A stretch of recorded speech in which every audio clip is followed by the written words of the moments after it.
Ladies and gentlemen, our keynote speaker has been the face and voice of the Indian retail industry for the past few years, working with passion to create a favorable business environment for retail in India.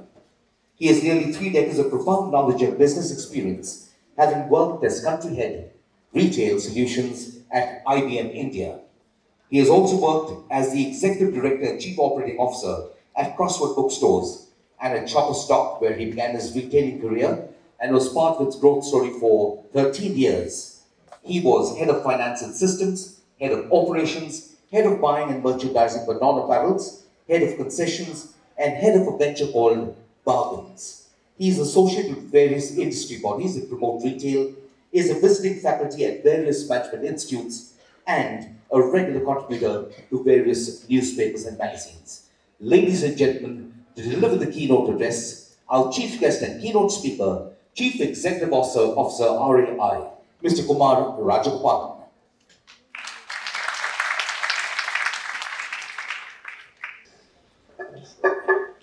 So good afternoon. I know I can't do the dance like some of you did. I can't do the flash mob, but I can still create some excitement. So you can do a nice good afternoon to just a resounding theatre structure that we have. Good afternoon, everybody. Good afternoon, sir. Wonderful. Thank you very much. Like I said, I can't do the dance, but you must have heard what you were said about what I've done. I've done a whole lot of things in my life. I've done my fair share of retail also. It's a big honor to come in here. When Dr. Shah told me to come in to Sophia's, my first reaction was, what am I supposed to come and do? Then she said, I'm supposed to be a chief guest. I knew my doomsday was already there. And then I met the others on the panel, and I now feel like a schoolboy who's just come for his first day of school. I'm standing here in Terra thinking, what do I talk about? Normally, when I go to various occasions, I talk retail, I talk numbers, I talk about where do people go, I talk about what we did way back. But you know what? This is one of those occasions where what I did earlier has very little significance to what I'm supposed to do going forward. So when I got invited, I take it as a sign for me to start something new. Is that what it is? Some of you who've seen Shopper Stop's tagline, you know that it's called starting something new. And till the time I used to be Shopper Stop, we used to say, feel the experience while you shop. So things are different. We have to start something new. And this is something of a topic that's, I think, going to get all of us kindled differently. If some of you, you've read Stephen Covey says that when you have to go and teach somebody is when you learn the most. So with very humble feeling here on this stage, I can tell you that I'm going to learn more by being here and thinking about what I'm supposed to tell to all of you. Thankfully for me, I work with a lot of people. Thankfully for me, I'm a pearl collector. Every time I get a member onto RAI, it's a new pearl that we've acquired onto Retailers Association of India. Because you know what? When you get new businesses involved with Retailers Association, they come and teach something new. And every time I get in touch with one of these pearls, I think there's a bit of a rub-off effect because I've learned something new. 2 days before, we were in a conference which is called Retail Technology Conclave. Actually, no, about a week before. And IBM had come and presented a whole session on sustainability in fashion. And I thought I was inspired. Before that, there were others who talked to us about fashion and sustainability. Again, I was inspired. But I was thinking, what is this thread that puts all of us together? Because you know what? Till the time I was a retailer, the only thing that I knew about was that mujhe jyada bechna hai. I want to sell more. And all the time I look at all these faces. For example, if I was a retailer and I saw all of you, the only thing that's top of my mind is, how do I make sure that I can get into the wardrobe of every individual here and increase my shines of wardrobe of all these individuals? Yeah? Is that the way all of us would think as a retailer? I think so. I don't think any retailer can say that he thinks differently. Because if he's selling fashion, and that's what I sold for a big part of my life, I would sell on the floor incidentally, although I was a chartered accountant, and that's a story by itself. But I could sell garments, mind you, ladies in this room, I could sell all kinds of garments. More intricate it is, more intimate it was, the more I had to kind of wipe my face, but still go there, stand there bravely and sell. So the only thing that we thought about was increasing sales. And I was looking at statistics. From 2000 to 2014, the number of garments that's got produced and sold in this country, in this world, per annum has doubled. That means we've doubled the number of garments sold in this planet Earth in 14 years' time. That's all. And you can imagine what would have gone through before. So the number of garments is increasing.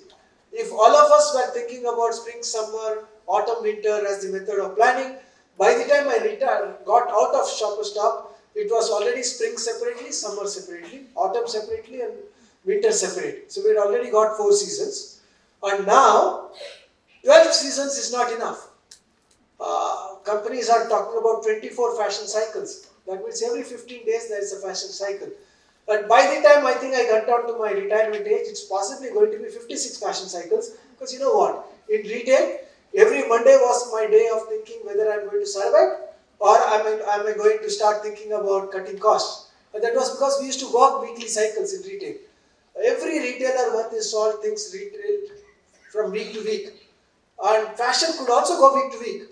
But I'm thinking all these phases, especially the students who are going to sit here and think about fashion, that's the pressure that you get on the one hand. The pressure is, how do you create fashion faster? From thinking to availability in the customer's wardrobe is the way in which fashion is being thought about now. It's not about thinking and going to your sketchboard, to the way in which you go back to the supplier, to the way in which you think about presenting it to the merchandiser, to the way in which you show it to the CEO, to the way in which you create a complete line, to the way in which you bring it to the store, to the way in which you allow the customers to buy. I don't think it's going to be that simple. The cycle is going to crunch. I'm also told that the number of garments that individuals use in some parts of this advanced world is 7 times as much as it used to be even 15 years before.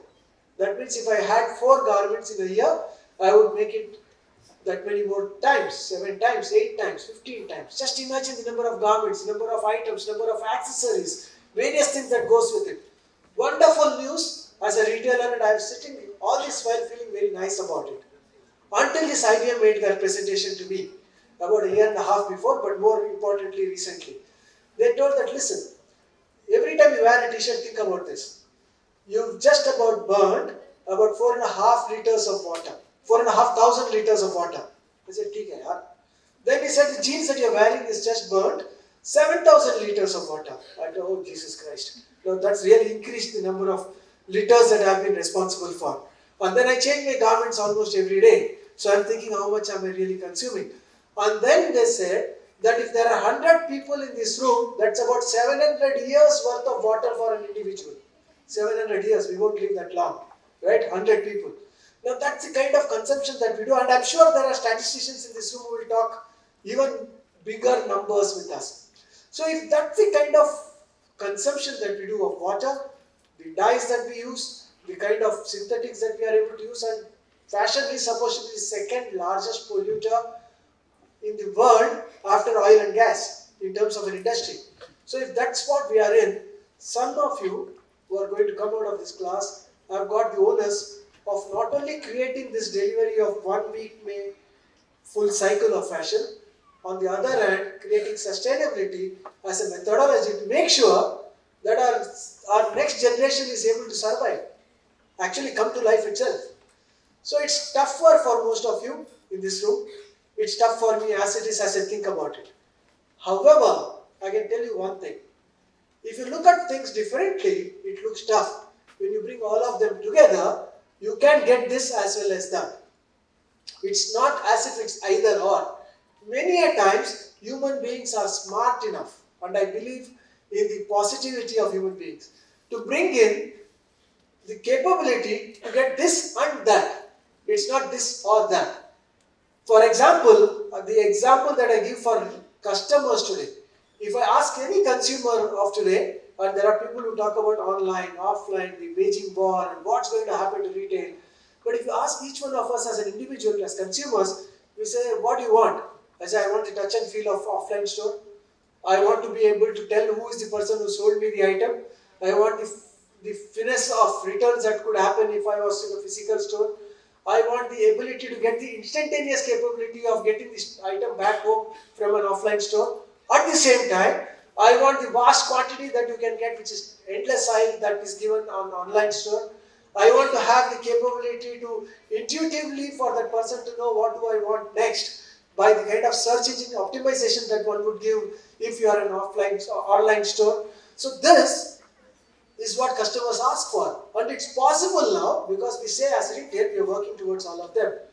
Similarly, for all of us, it's possible to be sustainable, and I think the topic is very, very useful because we just can't be sustainable, we have to lead. More importantly, it can't get done unless collaboration happens. But at this juncture is when I realized what's my role when I was called in as part of Retailers Association of India. My role as a pearl collector, as I say, is to make sure that this collaboration happens. I say that RA is all about collaborate, converse, and to make sure that we can catalyze some initiatives. I can promise you this, I'll catalyze the initiative for sustainability with all of your permission in this room. I promise you this, that if there are students in this college who want to really take up this initiative in a more sustainable way, because many a times students would come in and say, I want to do this project, they're only thinking about a project that will be available on their books and would go back to that. But if you are willing to think about this as something that you want to do, which can really show impact to this world, I will support that initiative. So that's the other promise that I give you. The third promise is that I think there's a whole lot of people all around us. I mean, even before I came into this room, I did one ping with a group, a WhatsApp group of retailers in this country. We have a WhatsApp group for all the CEOs in this country and asked them, how many of you would like to come in and work on a sustainability project which is for retail? And I've already got a few volunteers coming in. So I can promise you this, that we'll get support from the industry. And I got that promise even before I came into this room. So with all those promises, with the amount of work that each one of you need to do, I think that's wonderful that you've started this initiative. I'd like to congratulate people on this dais. I think more than the fact that they're sitting here, I think each one of them have kindled this initiative amongst the various initiatives that they do. So it's my big namaste to all of them on this dais. And it's also my humble request that if some of you want to do what I've told you now, I'm available to you. And I once again thank Sophia for giving me this opportunity to come in and speak and be amongst all of you. Thank you very much. Thank you. And a warm round of applause for Mr. Kumar Rajagaopalan for that wonderful keynote speech.